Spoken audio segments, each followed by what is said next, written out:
you're going to become okay, right? But it's not where you make your money. It's not where you build your wealth. So you need to understand how things works. First is I would invest into knowledge. When I was younger, we had to buy books. Now everything is available for free on internet. Welcome to a new episode of This Might Be Legal, a podcast related to legal affairs and investment, entrepreneurship. Today we are in Dubai. I invited my dear colleague Celaine to come and challenge me. We've been working for years together. Is obviously someone that loves to make her point and her arguments. So I'm happy to have her today and see what she has prepared for me. So thank you, Dominique, for that very lovely introduction. Hi, everyone. I'm Celaine. I am 29 years old. Or should I not say that? Is it their business to know? No. I'm a lawyer. I've been working with Dominique for the past 9 years now. Wow, it's been quite a long time. And I work for the law firm. We deal with a lot of legal matters. However, today we have just decided to steer the conversation a little bit away from the law, somewhat relevant, but a little bit away from the law, and discuss what is on everyone's mind, I would say, which is how to make money. And that gives in the title of this podcast episode, which is Making the First Million, What They Never Taught You About Building Wealth. Dominique, as most of you may know, and for those who don't know, I will give you a little bit of information about him. He's a bit too modest to give you that side of him. He has built his wealth from the ground up, basically starting from the law firm and then taking over the business and then entrepreneurship as well. So that's where we'll be headed today. Shall we? Shall we? Yeah. So, okay, as a bit of a background, I just wanted to give you a little bit of a hypothetical situation. So let's say you are a person who's on a salary, okay? And your salary has just hit your bank account. And you have all this money there. You reduce your expenses and you just want to somehow build that kind of wealth.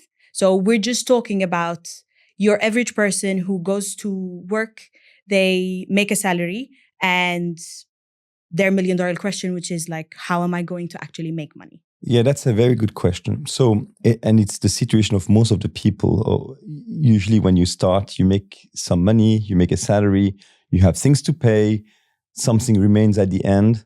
What do I do with that, right? So the first thing to invest in, right, is your knowledge.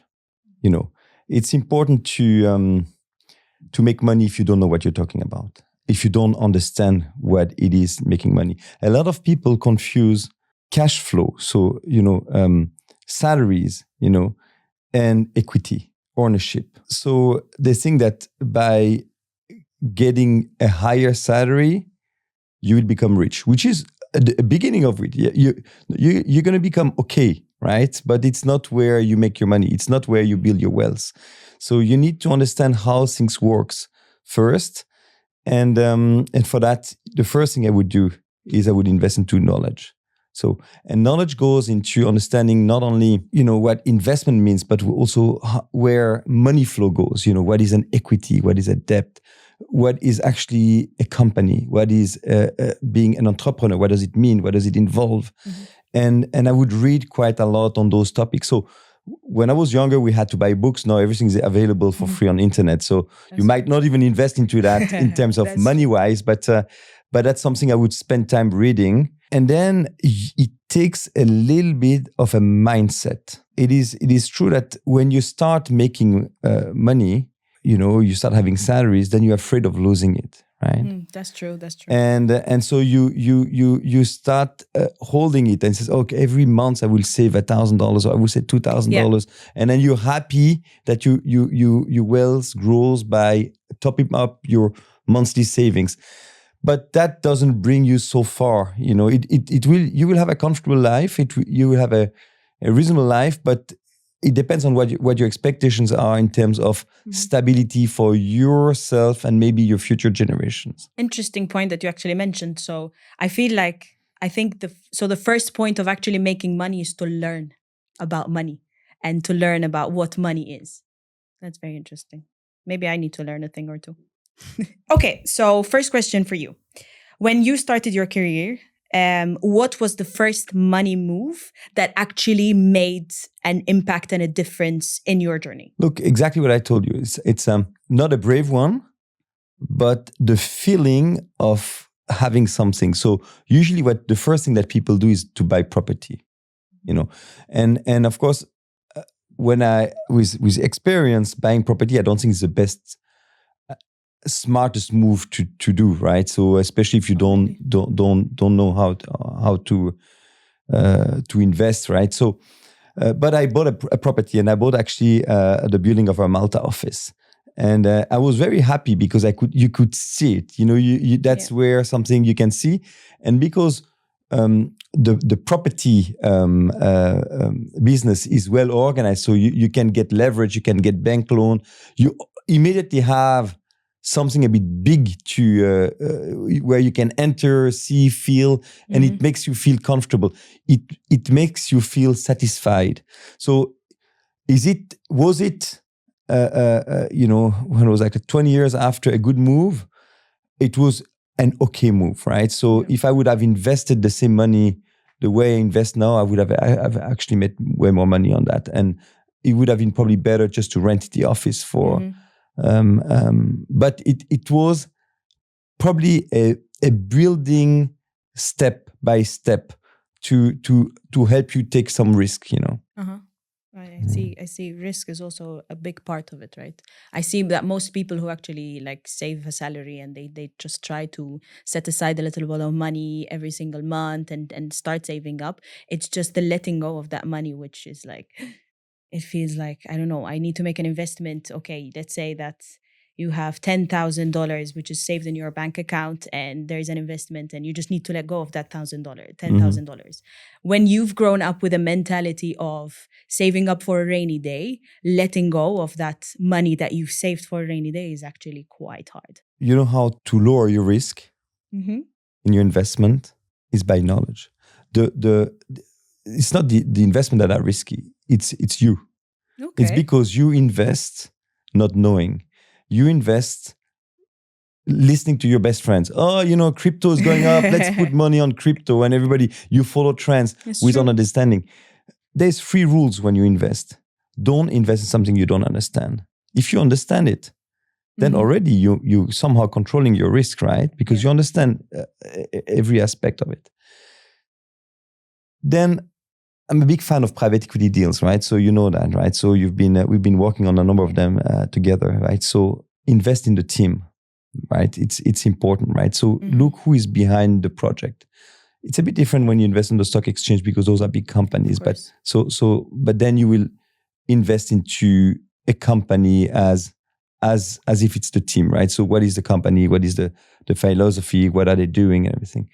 And then I always believe that every investment, you don't invest necessarily in a product.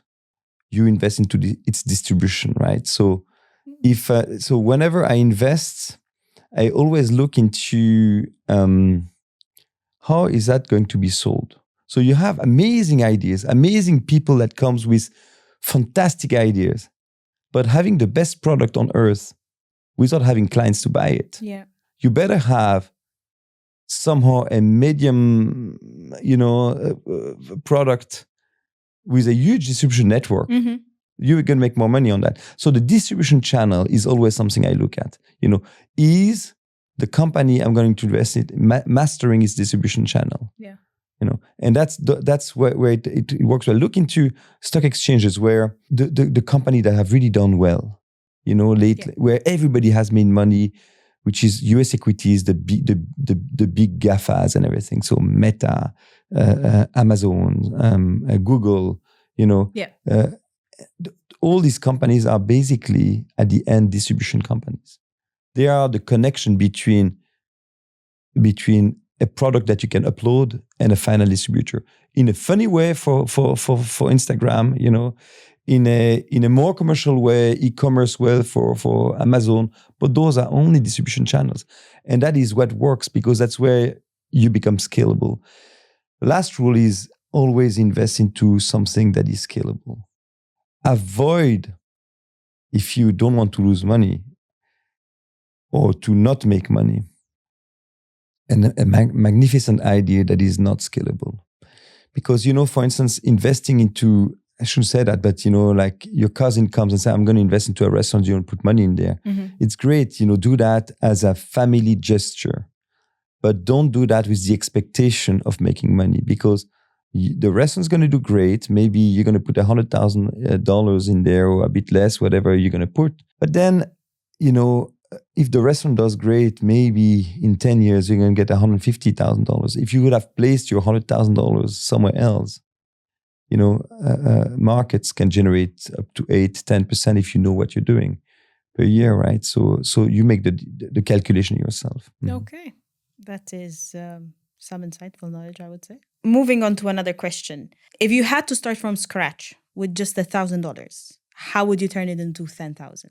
$1,000 is might be a lot of money, but it's also not so much money to get access to certain deals. So if I want to turn it into $10,000, I would use that $1,000 to create my network. Okay. Because, of course, I suspect that I would get a bit more money later on, right? It's not the only $1,000 I would get, yes. right? So what I would do is, who gets you the good deals is the right network. Uh-huh. So I would actually invest in meeting the right people and then get good connections.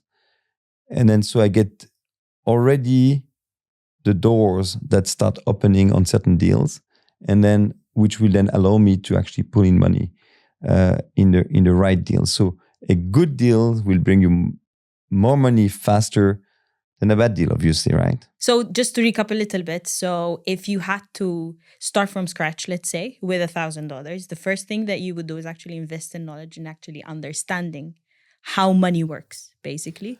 And then you would move on to actually investing in your circle, the people around you and the people you're connected to, which will eventually lead you all the way to making the good investments. You create your base. Yeah. That's the foundation. That's the foundation.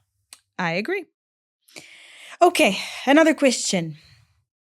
Do you believe, this is quite an interesting one actually. Do you believe anyone can build wealth, or is it just the mindset that we grow up with? Everybody wants to build wealth. It's a natural thing. We all, for all sorts of reasons, to provide, I think men are being built as providers. Maybe also to cure our anxiety of lacking,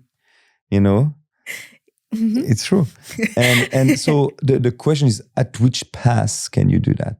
So and again, yes, everybody can grow some sort of wealth, but you will only be able to do that if you understand that the difference between income and ownership. Whoever just looked into income growth will probably miss it, or will go slower than someone that looks into ownership growth. So what we're saying basically is that it's available for everyone. Like everyone can, but not everyone will.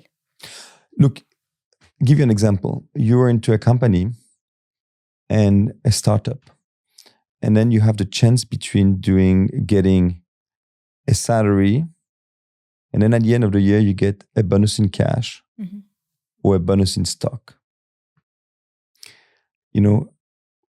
Both have some value. So both technically grow your wealth. Yeah. The bonus in cash, you're more likely to spend it because, the stocks, equity, you cannot pay a bill with equity. You have to wait. And, you only build wealth if you're patient. So you have to wait. And most of the people, they don't want to wait, Look at what happened during COVID. People were investing in the office. We had that, you'd come and then there was days where people would almost look at me, I've made more money in crypto overnight than the salary. I said, okay, well, let's wait, and then that would have been true if people don't sell. But then whenever the market shake, people tend to sell, never sell. Keep your wealth, let it grow, be patient. The problem with income and liquidity on your account, is you might be then tempted to whenever you go to It's Dubai just Mall there. and then you see, oh, that's Fashion Avenue. What about that? Oh, Bottega has done a new bag, right? It's right there, It's right there. Oh, what about that new car? The devil is everywhere, right? So you better just place your wealth into something where there's no solution. You can, it's not linked to your credit card, Hide your money. So for everyone out there, Dominique is telling you, patience is key, my friends, and hide your money. Yes. Okay, so let's move on to another question. What's the smartest, lowest risk way to double your money today that almost nobody talks about? So smartest, low risk way to double your money that no one is talking about. It's hidden. The low risk is actually your own risk, right? So if you want to be low risk, you have to be in the market. That means that you have to be patient again, right? So a lot of people actually tend to become trader very fast. And all what is happening with all these online trading platforms where you can actually trade yourself. Yeah. Then people are just, today I've done 5%, I need to sell because it's going to go down. Well, just don't look into it. If you start trading, that means if you start timing the market, you tend to never be in the market at the right moment, So you need to agree that sometimes you lose 20%, 25%, and it's okay. Because it might go up with time, it always go up. If you look at, and people said that, if you look at historically, the equity market always went up, right? You might have a cycle of 5 years where it becomes difficult. Maybe we had an even cycle of 10 years, but at the end of that 10 years, then there is a rally. And if you're not in the market, then you just, so you have to be patient. So the more you remain in the market and the more patient you are, the more you lower your risk in reality. And I feel like also it has become a trend as well, at least from my experience and the people that I've seen around me, right? That everyone just wants to make money and they want to make money fast. And from what we're discussing here, it seems like generating wealth is mostly about just being patient. Yeah.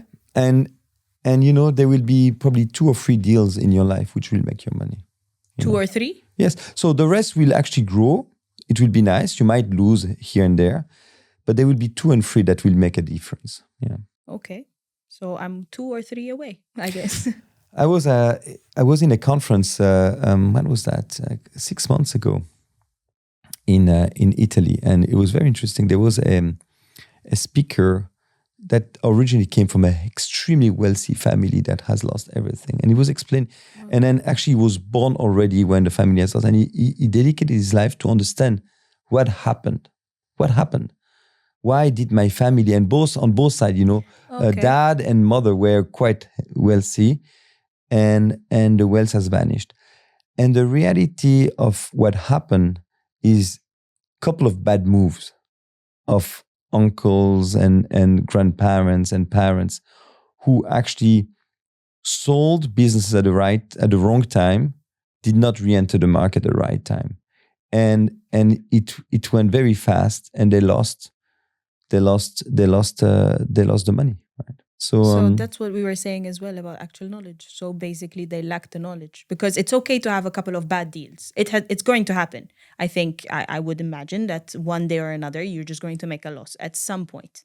But having the knowledge to actually re-enter at the right time and just regain the loss that you've just made is what's most important here. If you don't know, never sell. If you don't know, never sell. That? Don't sell. Do you believe in multiple income streams from day one, or should someone master one before diversifying? Look, I think you need to master something before doing something else. But I do believe that your first income stream should then finance your second one. So use the first one to invest into the second one. Use the first one to invest into the second one, which makes sense. Which makes a lot of sense, actually. I agree. I need you to just give me a little bit of a story here. So what is the one high-risk money move that you made that actually paid off? And what did you learn from it? That didn't pay off? Or that paid off. But it was super high risk, and it did turn out well in the end. But and what did you learn from it? Yes, so it's one that actually right? So I invested in 2018, I think, into a company that does medical testing at home, right? So yeah. And at that time, I was reading a book called The Age Curve, and so I was trying to assess, should we invest depending on the new generation. So I found my kids a bit strange, compared to me.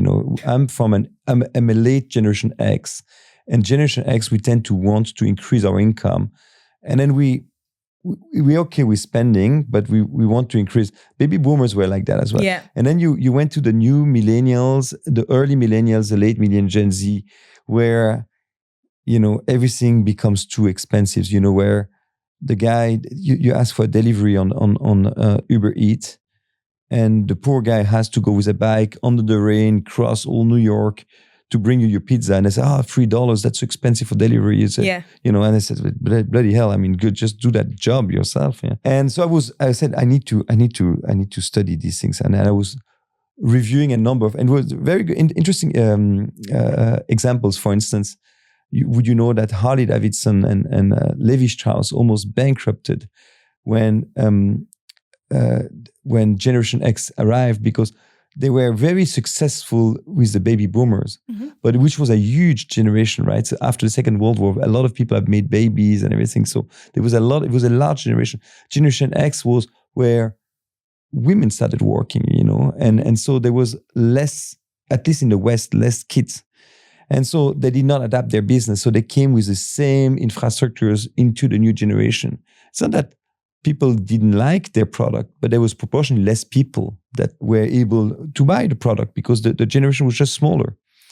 And so then I said, okay, well, knowing that, looking at my kids, considering that things are changing, that everything needs to be online, I invested into that medical testing at home. And basically, it was a guy that he had everything, right? So it was a distribution business, a distribution business. Yeah. He put together medical tests, got agreement with labs. He had an app where you could buy your test, whatever. There was a number of tests, and so the rule that I said, master your distribution channel was there, hyper scalable, because the new generation was there. And I invested in him. I went to see him. He was in Ireland, and I didn't put so much money. I think I put 50,000, something like that, 50,000, a bit more maybe. And that we made more than 100 times the money on this. Yeah. And of course, luck or not luck, COVID did help a little bit, because they were able to come up with a COVID testing product. They went in the US, it developed. The mistake I did at that moment is that when I come in, and he was almost in his garage at that time, right, the guy, and then when we found him a bit of investment, then I came and I was not sure about the team. Remember, I said the team. And I said, would you agree just to step down and we put a new CEO? And actually I was wrong, because the guy brought the company really fast. But it was not necessarily easy. He came from nowhere and stuff like. So I've learned that, sometimes assess better the team. So I made a mistake, because I was not sure about the team, and the team did great. Trust a bit more sometimes. Yeah. On that topic, actually, because you also mentioned your kids, do you feel, I'm going to go a bit off topic here. So do you feel like people have changed the way that they make money throughout, from generation to generation? Because recently I've seen this thing where they were discussing that, like, people of my generation, so I'm a late millennial, and it's almost as if we have been given a recipe of how to make money by, let's say, the boomers, where they're like, you have to work hard, you have to earn a salary, and then after that you purchase a property. And they just gave us the recipe one by one, except for now, if you apply that, you're still not going to get anywhere. One income salary is just not going to cut it nowadays with raising a family of, let's say, 4. And especially now that property prices have really increased since the baby boomers, and probably salaries have not increased as fast as the property price. I also believe that the generation of my parents, they all made couple of good millions because of property business. They have. And property was, the price of land was much cheaper, and it came, so that was probably the wealth building investment that they were able to do from the generation of my parents. I think every generation has one or two event which make them money. So there was the internet bubble then, like where a lot of people made money with internet. I think nowadays AI, it's if you're well positioned to AI, you're going to make a tremendous amount of money.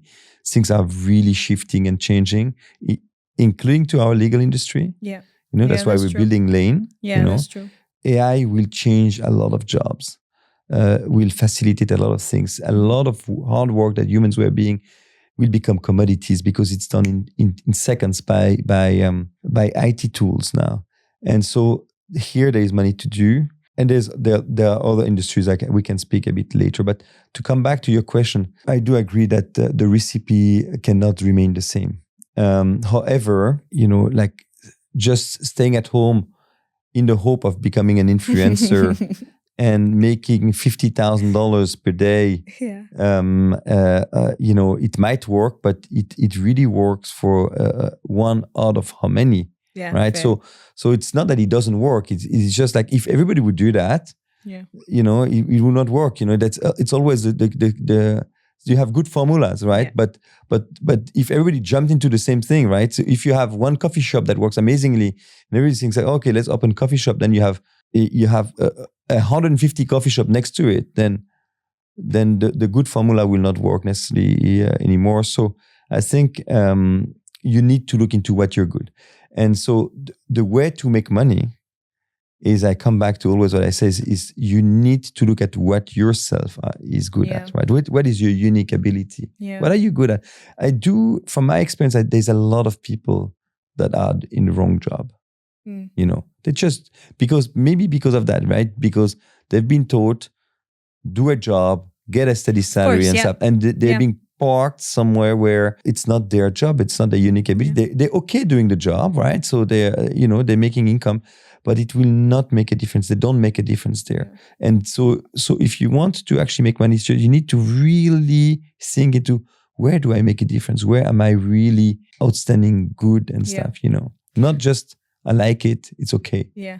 I've actually heard someone say once that you should, in order for you to be happy in life, you should find what you're good at and then after that, find a way of how you're going to make people pay you for doing that. Yeah. So find what you're good at and then see how you're going to get paid to do what you love, basically, and to do what you're good at. Mm-hmm. So I think that's also another good point, that maybe most of us, or maybe we weren't told the same things by our parents. At least I would, I'll just turn it a little bit about me for like 2 seconds. Growing up, there wasn't much option. There wasn't much option of what you could become in order for you to actually make money or make a living, make a decent amount. I mean, how many kids receive the same advice from parents? Oh, I want to do this. Finish your diploma.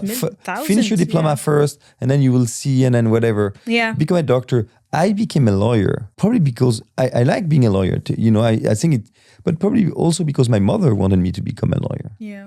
I think if I had to restart again, I think knowing the law and the base of the law is great, and that's why we've also shifted the firm into a bit of corporate advisory, because that's I like entrepreneur.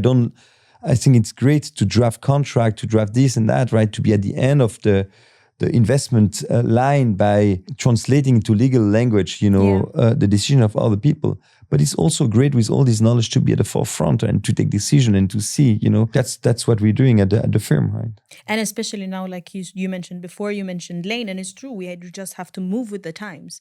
Most of our work is actually just admin. You just sit there, you draft a contract, you have a template and everything, and it's one of the main reasons why you also actually created Lane. But it's true. What we have to do, I feel like, as our duty as lawyers, is to actually just sit there and just move with the times instead of trying to go against it, trying to say like, oh no, because AI is this, AI is that. No, just move with it. Just create a product that's like a good of both. Well, if when time changes, it's like climate change. If the species does not adapt, they tend to die. Yeah. So I think it's the same for jobs, right? True. If you don't adapt, then you will simply die. That is true. not die, become irrelevant, I got you on that one. Yeah. Okay, so if you had to give a money wake-up call to someone in their late 20s or maybe early 30s, what would it be? Yeah, so hypothetical someone. A hypothetical someone. You had to be like, this is your time to just start changing. Yeah, I don't want to repeat the same because the formula is quite basic, but start building equity. Start building equity. Yeah, start building equity. Don't be cash only, right? Okay. Start building equity. You got that right? They got it. They got it as well. So start building equity and ownership. What's one thing people should be investing in today and that will still be valuable in 10 years' time? We've already mentioned AI. What you should always invest in is to your relationship. That will always be there. And I think that's how you make money. Being surrounded by the right people. So where you tend to lose your money is the best deal of your best friend. Fair. Trust me, it's good deal. It's gonna be great. And then because it's your best friend, you tend to relax a little bit your rules. Yeah. That's why you lose. You lose not only your money, you tend to lose your friend as well. Because then you just realize, man, why didn't you just the job properly? So tend to avoid doing business with your friends. Funny enough, you can become friend with people with whom you do business. It's very difficult upside down. Yeah, okay. But your network, always invest into your network. And if I had to invest into something, it's something that we're looking at now, is which quantum computing. I think if and when quantum computing will be confirmed, whoever is in the market at that moment will make tremendous amounts of money. And that is something that will actually then lead the tech business. So prepare for quantum. Some people have already invested 10 years ago. That was too early. And I think now we're close to something. So I'm looking into quantum computing. For the members of our audience, that has not been financial advice. That is just Dominique's opinion, and he's giving you an insight into his own personal life, right? Don't follow anything, right? That's only what I'm doing myself, right? I don't. You got that right. Yeah. Disclaimer. Okay, so you briefly mentioned it before. What's your view on crypto and the new age investment for someone who's starting small? We had that discussion at the office for long, where crypto was an easy one for a lot of youngsters because it was easy to go on platform, register and pull in a tiny bit of money. So you didn't have a lot of money to start. And since it's volatile, people will say, oh, it's working.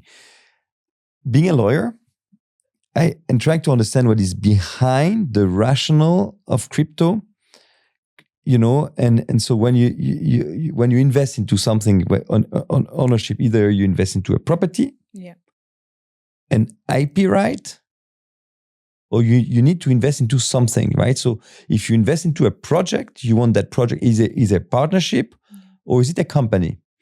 So crypto, I always ask, but where is my crypto sitting on the balance sheet of the project where I sit? And the problem with most of the project of crypto, they are not debt, they're not equity. They are like some sort of derivative of, yes, the value of this will depend on the success of, but if that project bankrupts, am I a creditor? Am I an equity owner? And it's hyper volatile on people that tend to invest without necessarily understanding the structure, and they invest by emotion. And that's where, of course, it's frustrating because a lot of people have made quite some good money. I mean, you have the crypto billionaires, right? So they know how, and they are crypto billionaires because they are at the beginning of every new project. So they know how that's how they're the one actually, all the crypto billionaires have been at the forefront of launching a crypto themselves and stuff like that. So they were benefiting from a very good valuation at that time. But it's very difficult for me to invest into crypto. Bitcoin seems to become a commodity like gold. I mean, but other than that, most of these crypto coin, if you really look into it from a legal standpoint, if the project collapses, you really have barely no rights. You're not represented. And most of the laws actually, they're starting to change slowly and gradually, but do not give you any rights. It's the corporate world, the corporate laws are not. There's no room for crypto. And so it's starting to change. So you've seen in Switzerland there was a crypto project that bankrupted, and of course the crypto owners that invested, because a crypto deal tend to be not a balance sheet deal, but it tend to be a P&L deal. Yeah. So you buy your crypto from the project. So when you bought it, so money goes into the P&L.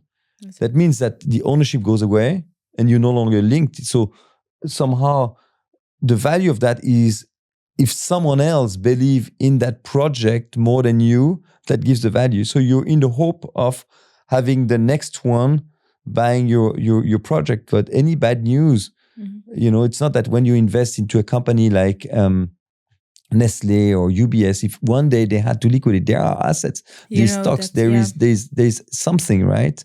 There is a balance sheet. There is, if you invest into Apple, they have huge cash liquidity available.